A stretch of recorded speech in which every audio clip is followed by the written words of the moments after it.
The morning sun filtered through the enormous windows of Ruby's diner, casting long shadows across the black and white checkered floor. Sarah Martinez sat in her usual booth, the red vinyl seat worn smooth from decades of customers sliding in and out. She placed her hands protectively over her plate of pancakes, her eyes closed, as if saying a silent prayer. But this wasn't a prayer of gratitude. It was a goodbye. Miguel stood beside her table, the silver pitcher of water suspended in midair above her head. His red bandana was tied perfectly, just as it had been every single day for the past 32 years. His smile was frozen on his face, captured in this moment of performance, but his eyes told a different story. They glistened with unshed tears that he couldn't let fall, not yet, not while customers were watching. Behind the counter, 3 of his fellow waiters in their sky blue uniforms pointed and laughed, playing along with the show. They had done this routine 1,000 times, Miguel's famous water blessing for special customers. It always got applause, always brought joy to the diner. But today, everyone in Ruby's knew this performance was different. This was the last show. The rival crew from Danny's diner across town stood in the background, wearing their black leather vests and red bandanas. They had come not as competitors today, but as witnesses. Even old Danny himself was there, his weathered face solemn. The decades-long friendly rivalry between the 2 diners had been the stuff of local legend, competing for the best pancakes, the friendliest service, the most loyal customers. But none of that mattered anymore. Sarah had been coming to Ruby's diner every Saturday morning since 1991. She had celebrated her 30th birthday here, her 40th, her 50th. She had brought her children here when they were small, watching them grow from high chairs to the booth seats. She had come here the morning after her husband's funeral, and Miguel had served her. Coffee in silence, understanding that some pain required no words. She had returned after her daughter's wedding, bubbling with joy. Every milestone, every mundane Saturday, every moment of her life seemed to have passed through these red vinyl booths. 3 months ago, the developers had come with their briefcases and their plans. The diner sat on prime real estate, they said. The building was old, outdated, inefficient. They offered Ruby Henderson, the 87-year-old owner, more money than she had ever imagined. She had refused at first, but her children convinced her. "Mom, you've given enough," they said. "It's time to rest." The news had devastated the neighborhood. Ruby's diner wasn't just a restaurant. It was a landmark, a gathering place, a repository of memories. 3 generations had grown up eating Ruby's famous silver dollar pancakes. Couples had their first dates here. Business deals were made over coffee at the counter. The high school football team came here after every game, win or lose. Miguel remembered his first day at Ruby's like it was yesterday. He had been 19 years old, fresh across the border, speaking broken English, and terrified of failing. Ruby had hired him anyway, teaching him not just how to wait tables, but how to make people feel at home. "Miguel," she would say, "we're not just serving food. We're serving comfort, familiarity, love. Never forget that." He hadn't forgotten. Over 32 years, he'd become the heart of Ruby's. He knew everyone's regular order, everyone's story, everyone's troubles and triumphs. He had watched children grow into adults, seen couples fall in love and marriages fall apart, witnessed the slow march of time reflected in the faces of his regular customers. And now, it was ending. Sarah had been diagnosed with stage 4 pancreatic cancer 6 weeks ago. The doctors gave her 3 months, maybe 4. She had made a list of things she wanted to do, places she wanted to see one last time. Ruby's diner was at the top of that list. But when she called to make a reservation for this Saturday, Ruby's granddaughter had answered the phone in tears. "Miss Martinez," she had said, "we're closing tomorrow. Forever." So here they were, all gathered on this final morning. The diner had opened at 6 a.m., as it had every day for 43 years, but this time, Ruby had made it invitation only. Just the regulars, the people who had made this place what it was, the people who understood what was being lost. The counter was lined with familiar faces, each person lost in their own memories. Old Mr. Peterson, who had eaten breakfast here every single day since his wife died in 2003. The Ramirez family, all 7 of them squeezed into 2 booths, just as they had every Sunday after church. Tommy Zhang, who had studied for his medical boards in that corner booth and now brought his own children here. Lisa and Jennifer, the couple who had their first date here in 2015 and returned every anniversary. Ruby herself sat in the back booth, her silver hair immaculately styled, her signature red lipstick applied with a steady hand despite her trembling fingers. She watched her life's work unfold one last time, watched Miguel perform his silly water trick, watched her customers laugh and cry and hold each other. She had built something beautiful here, something real, and tomorrow it would be gone. In its place would rise a luxury apartment complex with a Starbucks on the ground floor. Progress, they called it. The kitchen staff had prepared one final feast. The griddles sizzled with pancakes, bacon, and eggs. The coffee pots were full and fresh.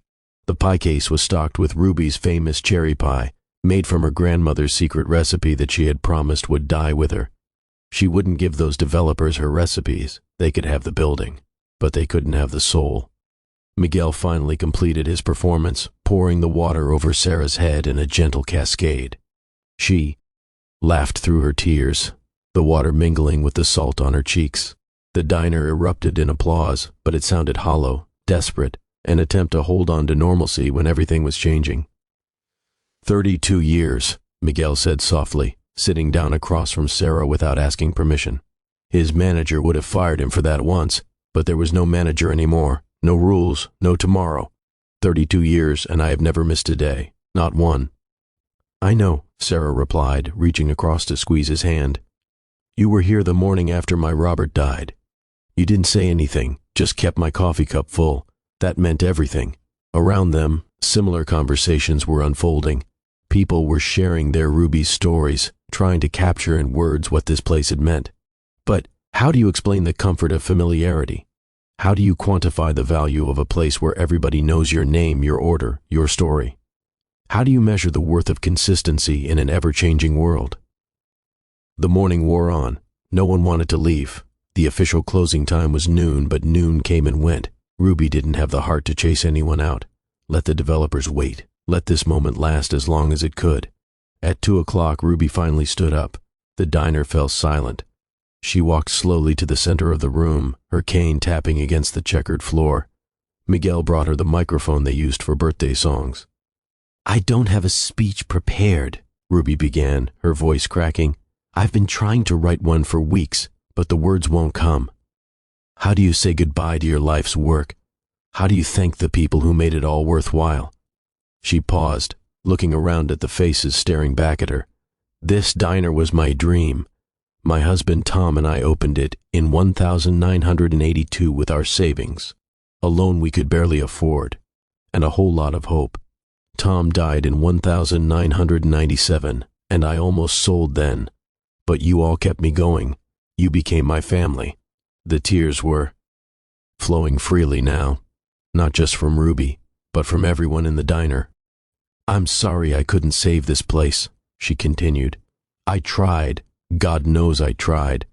But I'm 87 years old, and I'm tired, and my children need me to accept help, so I'm letting go. But I want you all to know, this place, these memories, they're not disappearing. They live in all of us. Every time you make pancakes for your children, every time you stop for coffee with a friend, every time you show kindness to a stranger, Ruby's Diner lives on. She raised her coffee cup, her hand shaking. To Ruby's, to family, to home, to Ruby's, the room echoed, raising their own cups. They stayed until 5 o'clock, when the sun began its descent toward the horizon. One by one, people started to leave, hugging Miguel, hugging each other, hugging Ruby. They took final photographs in their favorite booths. They collected their last receipts as souvenirs. They tried to memorize every detail, the smell of coffee and bacon, the squeak of the vinyl seats, the way the afternoon light hit the chrome trim on the counter. Sarah was one of the last to leave. She stood slowly, her body betraying the cancer growing inside her. Miguel helped her up, steadying her when she swayed. Thank you, she whispered, for everything, for making every Saturday special. Thank you, Miguel replied, for being here, for seeing us, for making this place matter. They embraced, two people bound together by ritual and routine, by pancakes and coffee and the simple act of showing up. When they pulled apart, Sarah placed something in Miguel's hand, a photograph. It was from 1991, her first visit to Ruby's. She was young and vibrant, her husband beside her, both grinning at the camera. Miguel, barely more than a boy, stood behind them in his blue uniform, a rookie waiter with a bright future. "So you remember," she said, "so you know it was real." Miguel clutched the photograph to his chest as Sarah walked away. He watched her push through the glass door, watched her climb into her daughter's car, watched her disappear around the corner. He knew, with a certainty that settled like lead in his stomach, that he would never see her again. Her Saturdays had run out. By 6 o'clock, only Ruby, Miguel, and a few of the longtime staff remained. They moved through the familiar closing routine one last time, wiping down the counter, cleaning the griddle, sweeping the checkered floor. Every action felt weighted with significance, transformed from mundane task to sacred ritual by the knowledge that it was the last time. Ruby locked the door at 7:30, just as the streetlights flickered on outside. She stood for a long moment with her hand on the lock, looking out at the street where she had spent most of her life. Then she turned, switched off the lights, and walked away from Ruby's diner for the final time. The building sat dark and empty, a shell waiting for demolition. But inside those walls lived 43 years of stories, of laughter, of tears, of life in all its messy, beautiful complexity. The developers would tear it down in a week, erecting their glass and steel monument to progress. The neighborhood would change, evolve, forget.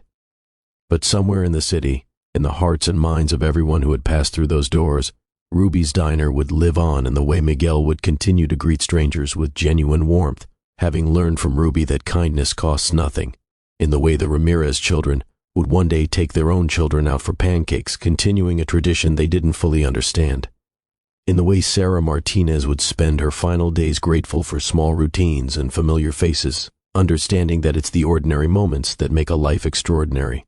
The last breakfast at Ruby's diner was over. The plates were washed, the lights were off, the door was locked, but the memory of what it meant to have a place where everybody knew your name, where you belonged, where you were seen, that memory would survive. Because, in the end, Ruby's diner wasn't really about the food, or the building, or even the business. It was about connection, community, and the basic human need to have a place to call home. And that no developer could ever demolish.